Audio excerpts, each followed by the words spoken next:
Hello Surya. Good morning madam. Madam ಅಂತ ಏನು ಕರಿಬೇಕಾಗಿಲ್ಲ, Diana ಅಂದ್ರೆ ಸಾಕು. ಹೌದು, ನೀವು ನನ್ನ ನೋಡಿ ಸಿಗರೇಟ್ ಯಾಕೆ ಬಿಸಾಕ್ಬಿಟ್ರಿ? ಮಾಮೂಲಾಗಿ ಸೇದ್ಬಹುದಲ್ಲ.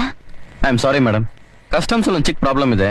ನಾನು ಗೂಡ್ಸ್ ನ ಕ್ಲಿಯರ್ ಮಾಡಿಸ್ಬೇಕು, ಬರ್ತೀನಿ. ಮಿಸ್ ಸೂರ್ಯ, ಜೈಪುರಿಂದ ಬಂದ ಟೈಲ್ಸ್ನೆಲ್ಲ ಈ ವಾರದಲ್ಲೇ ಎಕ್ಸ್ಪೋರ್ಟ್ ಮಾಡಿ.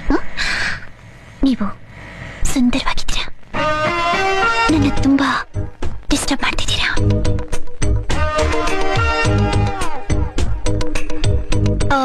ಕಸ್ಟಮ್ಸ್ ಕ್ಲಿಯರ್ ಮಾಡಿದ್ಮೇಲೆ ನಿಮ್ ಕಣ್ಣು ಮುದ್ದಾಗಿದೆ. ನೀವು ಆ ಥರ ನೋಡ್ಬೇಡಿ, ನನಗೆ ಒಂಥರ ಆಗುತ್ತೆ. ಫೈಲ್ಸ್ ಎಲ್ಲ ನೀಟಾಗಿ ಮೇಂಟೈನ್ ಮಾಡಿದ್ದೀರಾ ಅಂತ ಕೇಳ್ಪಟ್ಟೆ. ಈ ಡ್ರೆಸ್ಸು ತುಂಬಾ ಚೆನ್ನಾಗಿದೆ.